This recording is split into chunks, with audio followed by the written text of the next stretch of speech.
class, are you ready to start today's lesson? Oh wait, you're not my class. I'm sorry about that. Hi, I'm Sarah Korte from Wisconsin Rapids-Lincoln FCCLA. My Say Yes to FCS education project is called Measuring Madness. While working on my project, I had the opportunity to explore the education and training career pathway. Maybe that's why I said good morning this morning. My profile is sectioned off into 6 parts.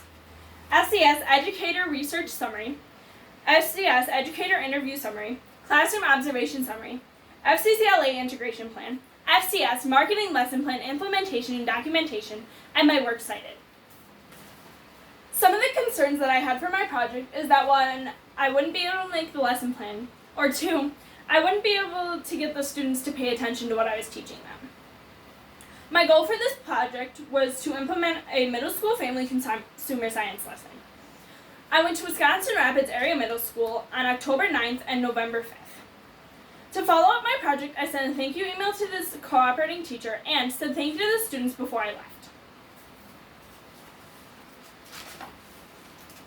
For my project, I researched 3 different institutions that offered family consumer sciences and education degree.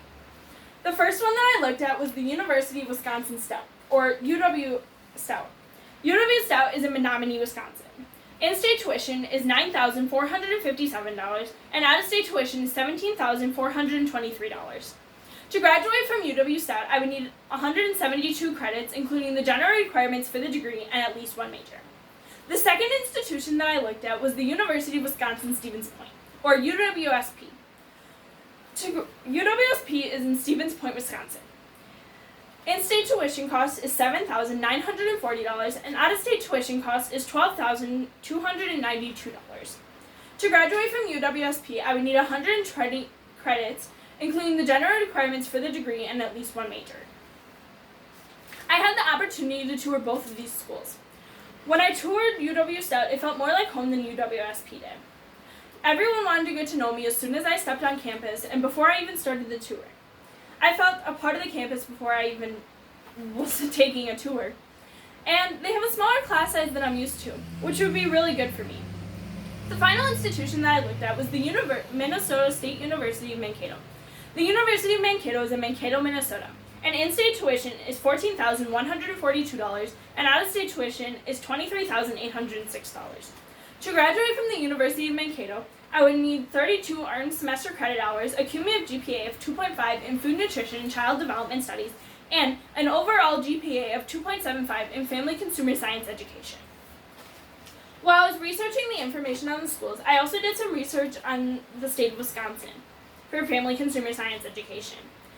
I emailed my state advisor, Ms. Diane Ryberg, and asked her how many courses that she knew of were in the state of Wisconsin for family consumer science. She said that she communicates to approximately 1,000 teachers who teach family consumer science courses, but does not have the full number of family consumer science courses in the state of Wisconsin.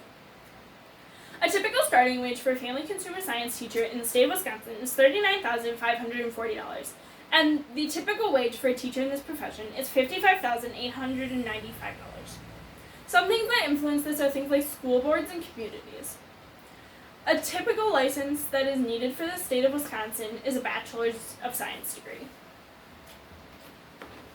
After doing the research on both the state and the institutions, I also did some interviews with some family consumer science teachers. The first one I did was in person with Miss Laura Cronin. Miss Cronin is employed by the Wisconsin Rapids Public School District. One of the more interesting things that I thought she said is that with her degree, she could go and be a child care director or work somewhere else in the hospitality industry instead of teaching students. The second person that I interviewed was Miss Danielle Evans. I did hers electronically. Miss Evans is employed by the Shawano Community School District. One of the more interesting things that I thought Miss Evans had to say is that it was her teachers who inspired her to be who she wanted to be when she grew up, just like my teachers inspire me every day. I also noted that she said it was hard to keep students focused on certain tasks because they were only there for certain things like cooking, so they didn't want to pay attention to the other topics. After conducting the interviews, I went into 2 different classrooms. The first classroom that I went into and observed was Mr. Brett Weinfer's Accounting 2 class. I observed that he really knew what he was talking about when he was in front of his students, but he needed to look up at his presentation quite a bit.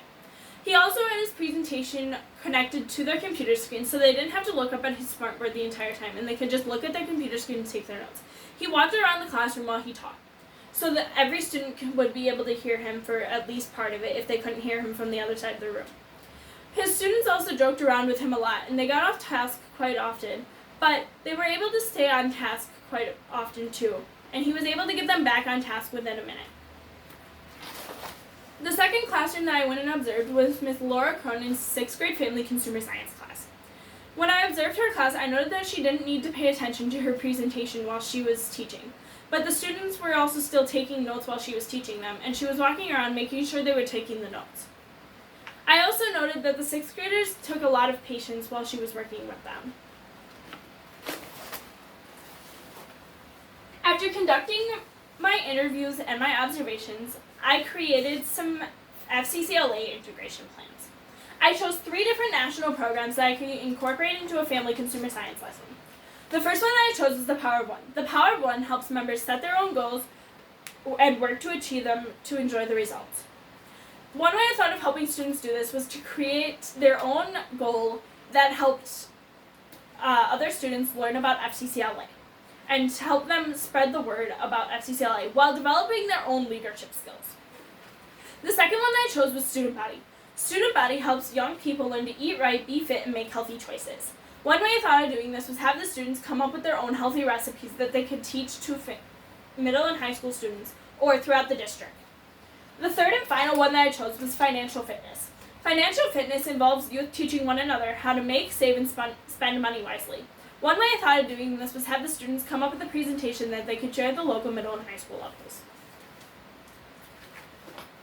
After doing all of that research and information and creating the FCCLA integration plans so that I could teach FCCLA throughout my year I was teaching, I made my own lesson plan for 6th grade family consumer science class.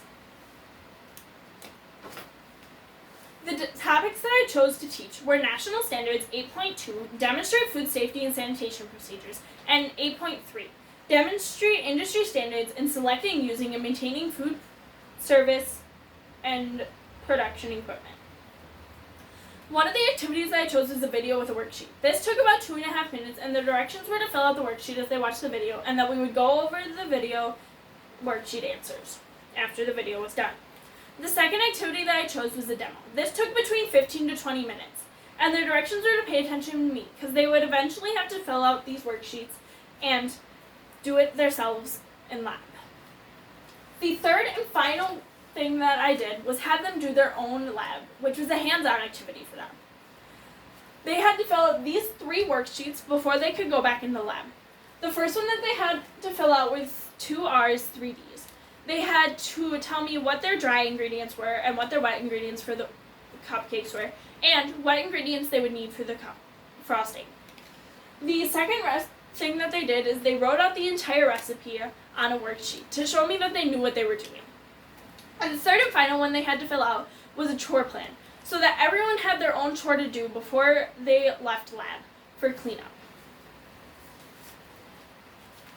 This picture over here is a picture of me demonstrating, and then there's pictures of me helping teach them while they were in their lab to make sure that they were still doing things they were supposed to. Their final product is over here, and this is them taking it out of the oven. The assessments that were used were sanitation and teamwork. These 2 were formative assessments, and then the 2 summative assessments that were used were measurement and final product. All of these were with 20 points in their grade book. Something that I noted is that it could take multiple days to do the lab, so I did plan the lab for 2 days instead of 1, just in case that happened. And it did happen. They took up the entire time both days. After doing my project, I've decided that I'm going to say yes to FCS education, and I will be attending the University of Wisconsin Stout in the fall of 2020 for a family consumer science education. Thank you for your time, and do you have any questions?